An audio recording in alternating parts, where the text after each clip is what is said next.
اعوذ باللہ من الشیطان الرجیم بسم اللہ الرحمن الرحیم السلام علیکم ورحمۃ اللہ وبرکاتہ۔ تمام ناظرین و سامعین، طلبہ اور طالبات کو قاری غلام اویس بٹو کی طرف سے یوٹیوب چینل اویس قرآن اکیڈمی میں خوش آمدید کہتے ہیں۔ پیارے بچوں، آج کے سبق کا جو عنوان ہے وہ لیسن نمبر 15 کا تیسرا حصہ پارٹ نمبر 3 اور تختی نمبر 3 اقرا قاعدہ زبر کی مشق کا تیسرا حصہ زبر کو ملا کر پڑھنے کا طریقہ۔ سبق کا تعارف 1 کلاس کے بچوں کا سبق نمبر 15 اس کا تیسرا حصہ اور تختی نمبر 3 کا بھی تیسرا حصہ زبر کو ملا کر پڑھنا۔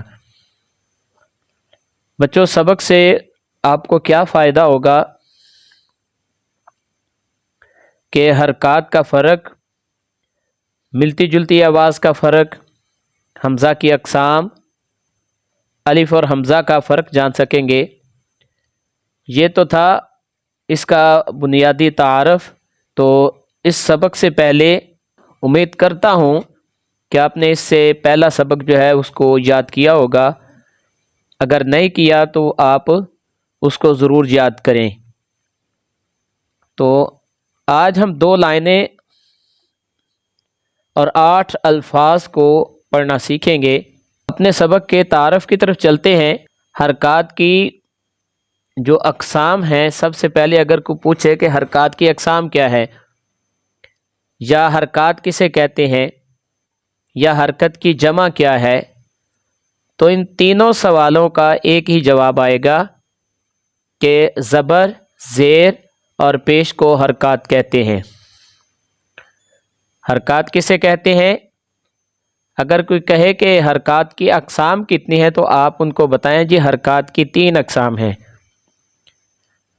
اگر کوئی کہے کہ حرکات کسے کہتے ہیں تو بھی آپ ان کو بتائیں کہ زبر، زیر، پیش کو حرکات کہتے ہیں، جو کہ تعداد میں 3 ہیں۔ اچھا جی، زبر کو فتح بھی کہتے ہیں، زیر کو کسرہ اور پیش کو دمہ کہتے ہیں، اور یہ عربی نام ہے، یہ ان کا ترجمہ ہے جو آپ پڑھ رہے ہیں۔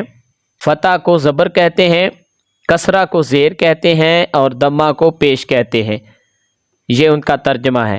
حرکات کی لمبائی کیا ہے؟ حرکات کی لمبائی آدھے الف کے برابر ہے، جیسے کہ با زبر با۔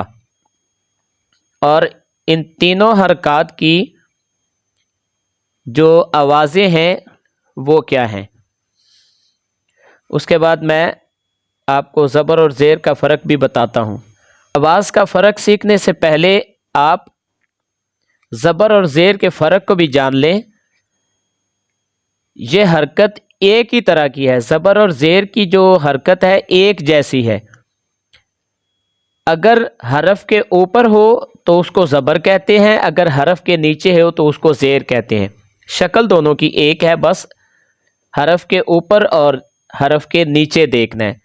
اگر تو حرف کے اوپر والی حرکت ہے تو پھر اس کو زبر کہیں گے، حرف کے نیچے ہے تو پھر اس کو زیر کہیں گے، اور پیش ویسے ہی سمجھ آ جاتی ہے۔ یہ حرف کے اوپر ہوتی ہے اور یہ گلائی کی صورت میں ہوتی ہے۔ تو اب دیکھتے ہیں یہ آواز کا فرق کیا ہے۔ یہ تینوں حرکات کا آواز کا فرق کیا ہے؟ زبر کی آواز موٹی، زیر کی آواز باریک اور پیش کی آواز گول ہوتی ہے، جیسے با زبر با، با زیر بی، با پیش بو۔ پڑھنے کا طریقہ کیا ہے؟ ان تینوں حرکات کو آدھے الف کے برابر، حرکات کو آدھے الف کے برابر لمبائی کے ساتھ، یعنی جلدی پڑھتے ہیں، جیسے با زبر با، ان کو کھینچنا نہیں ہے۔ اب ہے جی متحرک کسے کہتے ہیں؟ حروف مفردات کے کسی بھی حرف پر زبر، زیر، پیش کی حرکت ہو تو اسے متحرک کہتے ہیں، جیسے با زبر با، با زیر بی، با پیش بو۔ ان تینوں کے اوپر دیکھیں زبر، زیر، پیش کی حرکت ہے۔ اب ہے جی مفتوح کسے کہتے ہیں؟